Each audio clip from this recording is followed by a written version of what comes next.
Santo dia, queridos irmãos, que bom estarmos juntos mais uma vez nessa nossa caminhada em preparação para a consagração a Jesus pelas mãos da Virgem Maria, a partir do conhecimento do magistério da Igreja sobre esta verdadeira devoção. Para os que não me conhecem, eu me chamo Júlio César de Maria, sou membro consagrado da Fraternidade Discípulos da Mãe de Deus e hoje eu estarei aqui partilhando com vocês sobre um documento muito importante que fala sobre a devoção à Virgem Maria, que é a carta encíclica Ad Diem Illum Laetissimo, que foi escrita por São Pio X.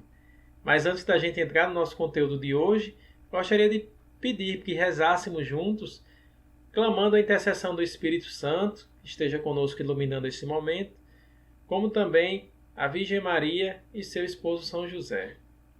Ave Maria, cheia de graça, o Senhor é convosco, bendita sois vós entre as mulheres, e bendito o fruto do vosso ventre, Jesus. Santa Maria, Mãe de Deus, rogai por nós, pecadores, agora e na hora de nossa morte. Amém. Nossa Senhora do Bom Conselho, rogai por nós. Estamos reunidos em nome do Pai, do Filho e do Espírito Santo. Amém. Então, esse documento que nós vamos partilhar hoje, ele foi escrito por São Pio X.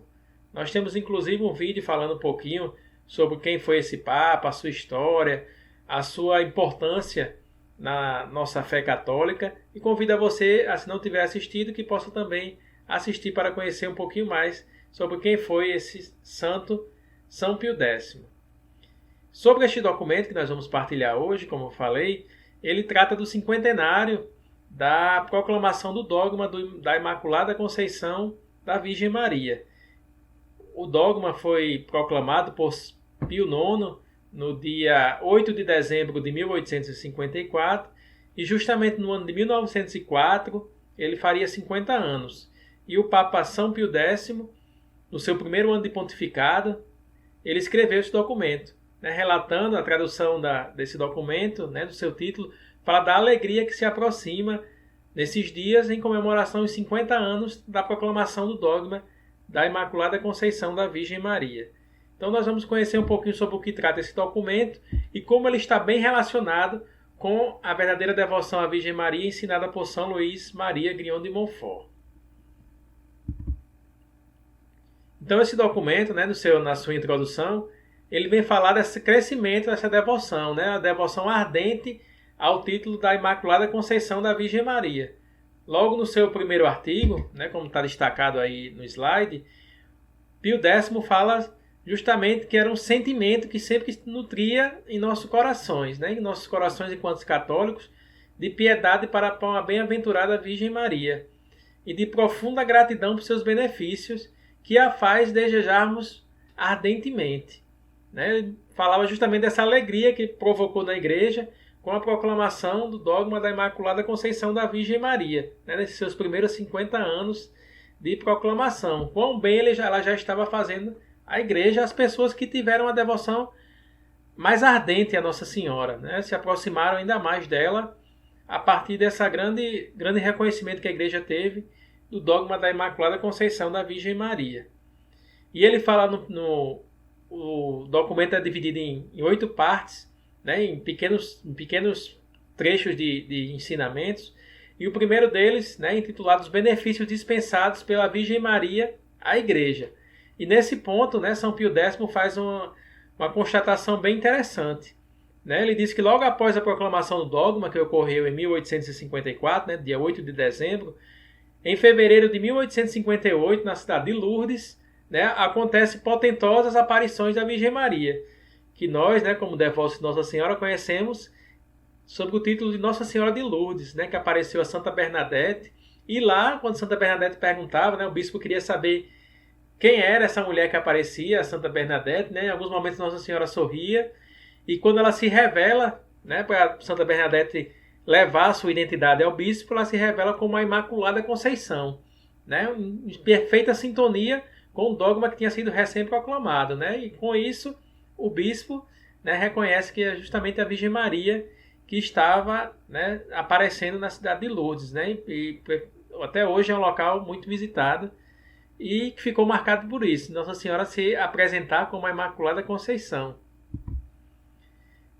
Em seguida, no segundo na segunda parte do documento, no segundo trecho, que São Pio X escreveu, ele fala como a Virgem Maria como o caminho mais seguro e mais fácil para Cristo. Né? Tá aí com um errinho, mas é mais seguro e mais fácil para chegar a Cristo. E ele explica por quê, né? Pois quem é que não tenha por certo que não há caminho mais seguro e mais fácil que a Virgem Maria, Maria Santíssima, por onde os homens possam passar, possam chegar a Jesus Cristo, né? E alcançar por intermédio de Cristo essa adoção perfeita de filhos, que o faz santos e imaculados na presença de Deus.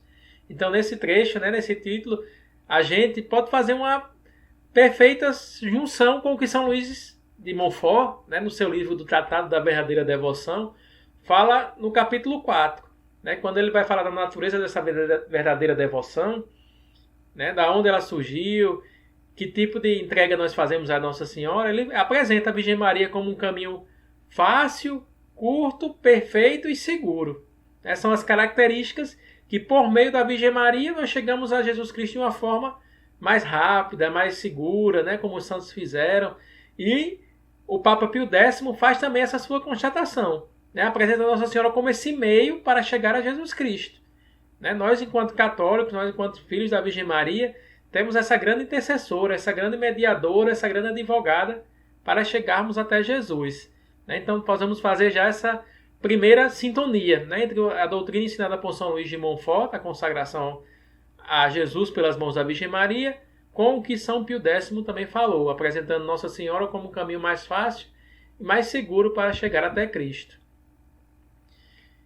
Fazendo também um relato da Virgem Maria na Sagrada Escritura, né, como prefigurações, a gente vê quão São Pio X, né, reconhecia a grandeza de Nossa Senhora. Ele, em um dos seus trechos, né, que eu destaquei aí embaixo para que possamos ler juntos, apresenta a Virgem Maria em vários momentos do Antigo Testamento.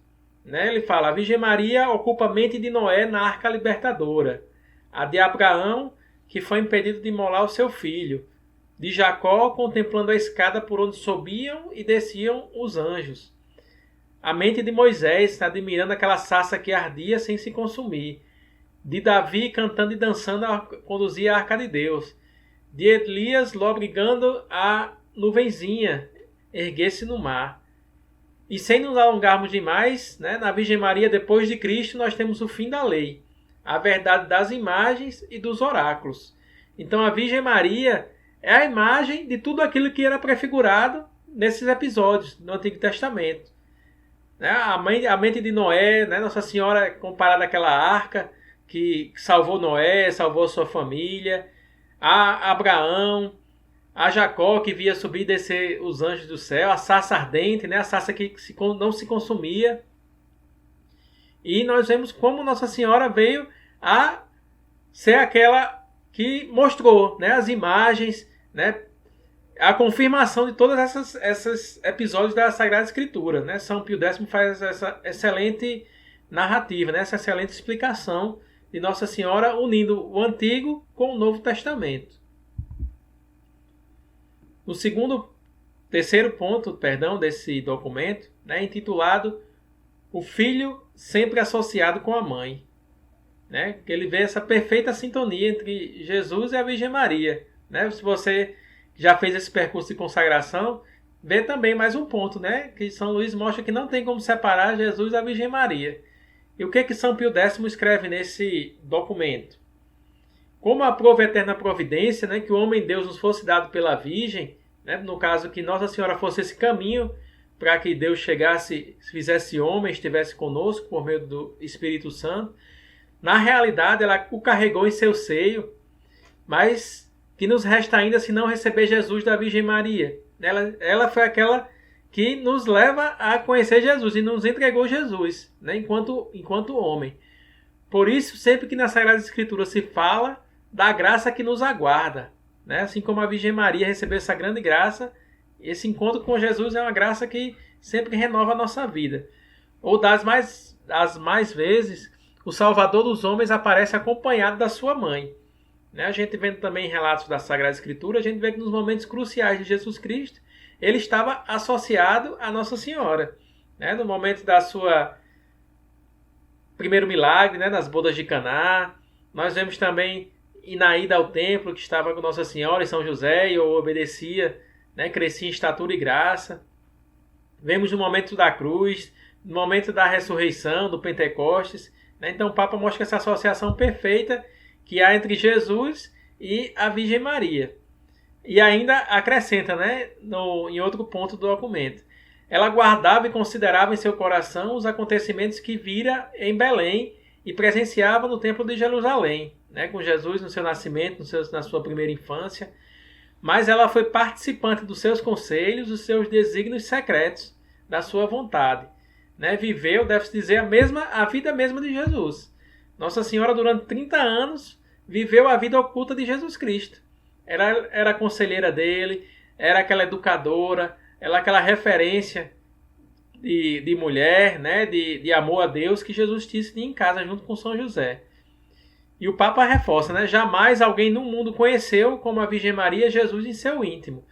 Não há mestre melhor, nem guia mais seguro para fazer conhecer a Jesus Cristo. Né? Nessa devoção, São Luís nos mostra que o caminho dela, o fim último dela é conhecer e amar Jesus Cristo. Mas para a gente, na nossa pequenez, nossos pecados, a gente sabe que nós sozinhos não chegaríamos. Mas temos esse grande exemplo, essa grande intercessão de Nossa Senhora, né? Que, como diz São Pio X, não há mestre nem guia melhor para fazer a gente chegar até Jesus Cristo. Né? Assim como São Luís de Montfort falava no seu tratado. Né? Nossa Senhora, a gente vê essa perfeita associação que ele fala em vários trechos do tratado, né? essa sintonia que é entre os dois. Né? Temos a figura de Deus de Pai, a Virgem Maria como mãe, que não dá como separar um do outro. Né? Não é mais fácil, São Luís fala, separar o calor do sol do que separar Jesus Cristo da Virgem Maria. Né? Uma perfeita união. A gente vê também, né, em outro capítulo desse documento, da carta encíclica do Papa São Pio X, ele trata a Virgem Maria como a mãe do corpo místico de Cristo. Né? A gente também vê essa sintonia com o tratado. Né? O que é que São Pio fala nesse trecho do seu documento, né, da carta encíclica Ad Diem Illum Laetissimo? Pode-se dizer que a Virgem Maria, levando Jesus em suas entranhas, levava também todos aqueles cuja vida o Salvador traria. Né? Então a Virgem Maria é nossa mãe desde o momento que ela concebeu a Jesus Cristo. Né? Ela abraçou a nossa humanidade e Jesus também reconhece essa entrega no momento da cruz, né? Que ele diz ao discípulo amado que representa a nossa humanidade: eis aí a tua mãe. Todos, portanto, né, que unidos a Cristo, somos consoantes às palavras dos apóstolos, né? Membros do seu corpo, de sua carne e dos seus ossos. São Pio fala que devemos crer nos nascidos no seio também da Virgem Maria, donde o dia saímos qual um corpo unido à sua cabeça. É por isso que somos chamados no sentido espiritual e místico filhos da Virgem Maria, mas ela é também nossa mãe comum. Né? Aqui eu lembro de São Luís, né, falando sobre a necessidade dessa verdadeira devoção à Virgem Maria. Quando ele fala desse papel materno de Nossa Senhora. Ela não é só a mãe de Cristo, mas é mãe de todo o corpo místico que é a Igreja. Né? Aqui até São Pio fala que Nossa Senhora, né, nós somos filhos da Virgem Maria porque somos membros de um mesmo corpo. São Luís faz aquela comparação de Nossa Senhora como mãe de toda a Igreja. Se ela é a mãe de Cristo, que é a cabeça da Igreja, consequentemente ela é mãe do membro. Né? Quem é mãe aí, quando teve o seu filho, ele nasceu todo por inteiro, né? Com a cabeça, com os membros. Da mesma forma, somos nós. Não só espiritualmente filhos da Virgem Maria, mas também fazemos essa experiência de sermos gestados por Nossa Senhora, como Jesus Cristo foi. Né? Estarmos em Maria, que é uma das dimensões que nós somos chamados a vivenciar quando fazemos essa entrega ensinada por São Luís de Montfort. Então a gente está vendo essa grande sintonia, né? Estamos aqui no início do documento, mas estamos vendo como o ensinamento de São Luís de Montfort é ratificado, é confirmado pela Santa Igreja, pelos santos padres, né? Nesse caso aqui nós estamos vendo por São Pio X. Vamos seguindo. Em outro trecho, São Pio X fala sobre o papel da Virgem Maria como corredentora dos homens. Né? Esse é um estudo que a Igreja tem nos dias atuais, né? de vir no futuro até a proclamar-se, né, se confirmando como um futuro dogma da Virgem Maria. Esse seu papel de corredentora. Né? Em 1904, São Luís, na verdade São Luís falava sobre isso no século XVIII, né, no 1713, 1712, quando ele escreveu o Tratado da Verdadeira Devoção, mas São Pio X fala justamente no documento de 1904 sobre esse papel de corredenção, né, da Virgem Maria, tendo um papel peculiar, né, importantíssimo na missão de Jesus Cristo que veio a nos salvar. O que São Pio fala sobre essa corredenção da Virgem Maria? Que a sua missão foi também de velar por Jesus Cristo, né, de preparar, de nutrir, de apresentar no tempo estabelecido, né, ter toda aquela formação, como a gente viu da vida oculta, né, que não está narrado nos Sagradas Escrituras, mas que com certeza a Virgem Maria foi aquela que mais viveu, assim como São José, essa vida íntima, né, de Jesus Cristo, por estarem ali com Deus, né, na sua casa, está ali alimentando, está ali educando eles. Por isso, entre a Virgem Maria e Jesus Cristo reinou uma perpétua sociedade de vida. Né? Estavam unidos na vida, nos sofrimentos, e que permite justamente isso, né? Que a vida deles foi se consumindo nos momentos de dores, nos momentos de sofrimento, e nos momentos da glória também, né? Na glória da ressurreição. E quando chegou também a derradeira hora, estava lá a Virgem Maria aos pés da cruz. Né? Naquele momento que Jesus se entregava para nos salvar, completava a sua missão.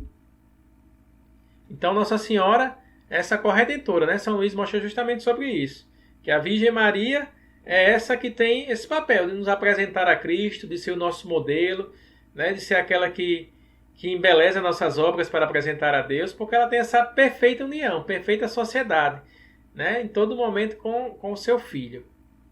Linkado com a corredenção da Virgem Maria, apresentada por São Pio X, no tópico seguinte do documento, ele vem falar sobre o papel da Virgem Maria como uma medianeira poderosíssima.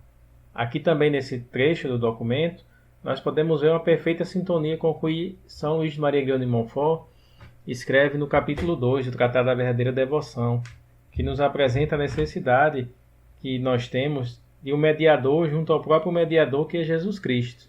E esse é o papel da Virgem Maria, conforme nos fala São Pio X. Ela, enquanto mãe do Verbo encarnado, do Deus Filho, é ela quem faz essa mediação entre nós, seres humanos, nossa humanidade corrompida pelo pecado, com o Deus Filho, com aquele que foi o nosso Salvador, que deu seu sangue por nós. Então, como fala São Pio X, né, o Jesus Cristo, mesmo em virtude de sua natureza, é o único mediador entre Deus e os homens. O próprio Deus Filho, que se encarnou em nosso meio, que carregou nossos pecados, é o único mediador entre Deus, a Santíssima Trindade, e nós da humanidade. Contudo, como fala São Pio X, em vista dessa comunhão de dores e angústias já mencionada entre a mãe e o filho, foi concedido à Virgem ser essa junto do Filho unigênito, como medianeira poderosíssima e advogada de todo o mundo, como fala Pio IX, o predecessor, que em seu documento Bula Inefabilis, que fala justamente da proclamação do dogma da Imaculada Conceição. Então temos esse papel da Virgem Maria como medianeira junto ao único mediador, que é Jesus Cristo, e em Jesus Cristo, por meio dele, que nós temos essa mediação até a Santíssima Trindade, o que mostra uma perfeita sintonia com o que São Luís já falava no seu Tratado da Verdadeira Devoção, em 1712, quando apontava como uma das verdades fundamentais dessa consagração a Jesus pelas mãos da Virgem Maria, esse papel de Nossa Senhora como nossa medianeira junto ao mediador, que é Jesus Cristo. Ainda nesse papel de mediação, de medianeira, né, o Papa São Pio X usa alguns trechos de santos que são muito evocados também por São Luís no seu Tratado da Verdadeira Devoção. Né? Ele cita vários trechos de São Bernardo, São Bernardino de Sena, e aqui também são resgatados por São Pio X na sua carta encíclica. Ele cita nesse papel da Virgem Maria como medianeira, que São Bernardo, né, um grande devoto de Nossa Senhora, falava que a Virgem Maria é aquele aqueduto. Né? Jesus Cristo é a água, né, é a adutora, é a água que passa levando a vida, levando as bênçãos de Deus, e a Virgem Maria seria aquela doutora, seria aquele aqueduto, por onde vai direcionando o sentido da água. Né? A água que sai da fonte até chegar no nosso coração, ela vai trilhando um caminho que é Nossa Senhora quem guia esse caminho, né? dessa água da vida que é o próprio Jesus Cristo. E São Bernardino, né, faz a comparação do papel da mediação da Virgem Maria como do nosso pescoço em relação ao nosso corpo. Né? Cristo é a nossa cabeça, da onde vem as bênçãos, de onde vem as graças, de onde tudo se inicia, de onde tudo se completa. E a Virgem Maria seria justamente o pescoço, né, em relação à igreja. Nós somos os membros, a Virgem Maria é esse pescoço que liga todos os membros com a cabeça que é Cristo. Né? Esse grande santo falava justamente sobre isso. Aquilo que sai da cabeça vai passando por todo o corpo, né? Por meio do pescoço seria justamente a Virgem Maria. Aquilo que é de desígnio de Deus, aquilo que é de bênção de Deus, aquilo que é de graça que vai ser derramada, ele conta com o auxílio da Virgem Maria para dispensar essas graças a todos nós. Né? São Pio, confirmando também o que os santos falavam, diz que a Virgem Maria excede a todos os santos em santidade, né? E em união com Cristo. E por ter sido associado por ele à obra redentora, ela nos merece de graça, né, de congro, a expressão dos teólogos. O que Cristo recebeu por dignidade, aquilo que Cristo recebeu por sua natureza, a Virgem Maria recebeu por graça, né? O que São Luís fala também no seu tratado. Sendo ela, né, preste atenção aí nesse termo que o Papa fala, ministra suprema da dispensação das graças. Né? A Virgem Maria tem esse papel, né, de ser a ministra suprema de dispensar as graças de Deus. Né? Ela tem esse papel de destaque, né? Esse papel acima de todos os santos. Né? Como a gente conhece da devoção a Nossa Senhora, a devoção à Virgem Maria é a maior entre todos os santos, estando abaixo apenas já de Deus. A devoção de Deus, né, nós conhecemos como latria, que é aquela devoção de adoração, né, de amar a Deus sobre todas as coisas, com todas as forças, todos os nossos entendimentos. E temos a devoção aos santos, né, os santos de uma forma geral, São Francisco, Santa Teresinha, Santa Rita, a devoção de culto de dulia, né, de veneração. Acima dos santos em geral, nós temos São José como proto-dulia, né, o primeiro entre os santos, aquele que é o patrono da igreja, o pai de Jesus Cristo. Né? Esse ano nós estamos vivendo de forma especial São José. E acima de São José nós temos o culto à Virgem Maria, que é o culto de hiperdulia, a maior veneração, o maior modelo de santidade, a quem nós devemos prestar as maiores honras abaixo de Deus, é a Virgem Maria. Né? Então, por isso que o Papa a reconhece como suprema, ministra suprema da dispensação de todas as graças. E além disso, né, ele fala que a Virgem Maria está sentada à direita da majestade, né, à direita do seu filho. A Virgem Maria, né, está ali no trono ao lado de Jesus Cristo. Né, eu recordo aqui daquela passagem que tem nos Santos Evangelhos, que a mãe, né, dos apóstolos Tiago e João se aproxima de Jesus e faz aquele pedido, né, que meu filho... Jesus pergunta, o que queres? E ela pede, né, que meus filhos se sentem um ao teu lado direito e outro ao teu lado esquerdo.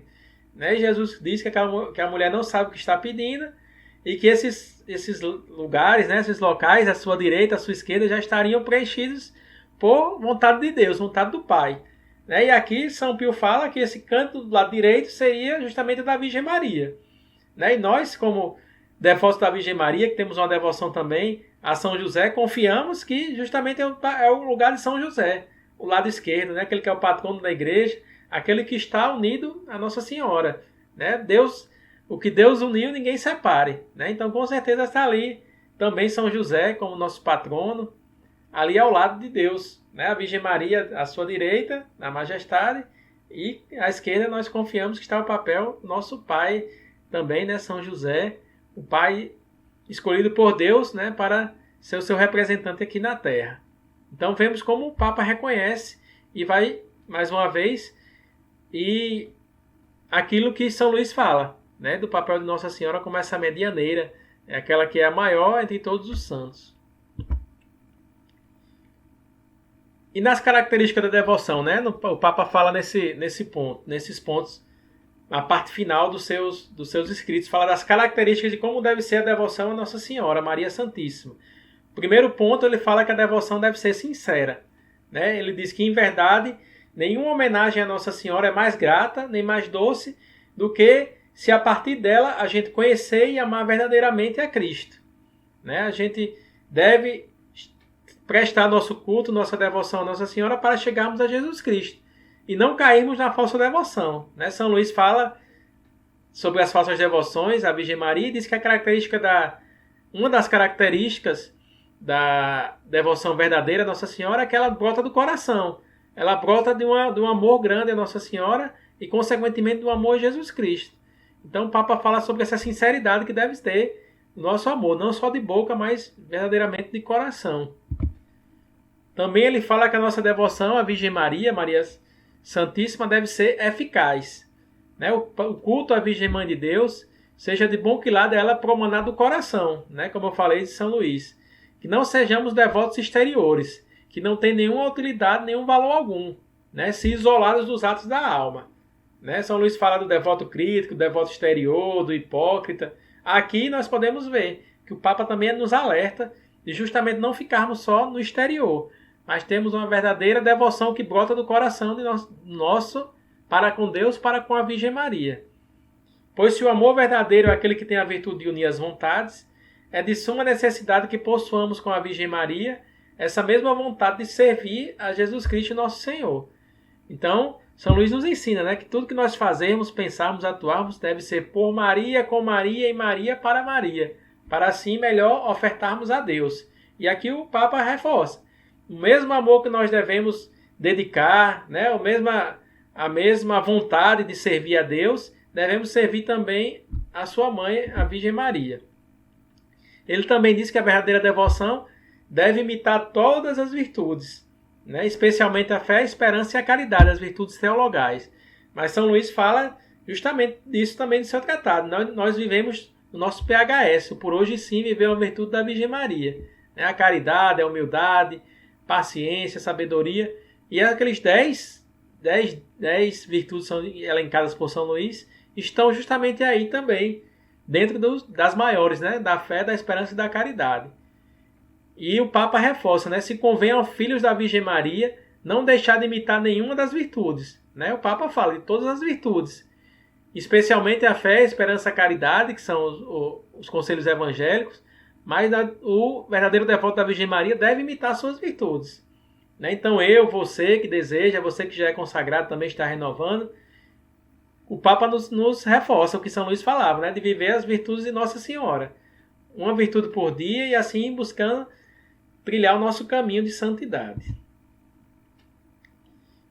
Por fim, né, chegando já na parte final da nossa formação, o dogma da Imaculada Conceição também é a condenação do naturalismo, do relativismo. Né? São Pio X é um Papa que foi conhecido por combater muito o relativismo, né? O racionalismo, de querer colocar o homem acima de Deus, né? O homem como centro do universo, apontar que não existe pecado, que não existe verdade em Cristo, não existe autoridade do Papa. Então, tudo isso estava enraizado naquela mentalidade mundana, né? Arrancando e destruindo, cabendo justamente a nossa fé, ao magistério da Igreja, a sabedoria e a glória de ter guardado e defendido a verdade, que é Jesus Cristo. Né? O Papa nos alertava em 1904. É vez o perverso e comum que todos os inimigos da fé, sobretudo em nossa época, né? Eles defendiam e até hoje defendem que a crença que logo lhe será mais fácil banir a fé dos corações.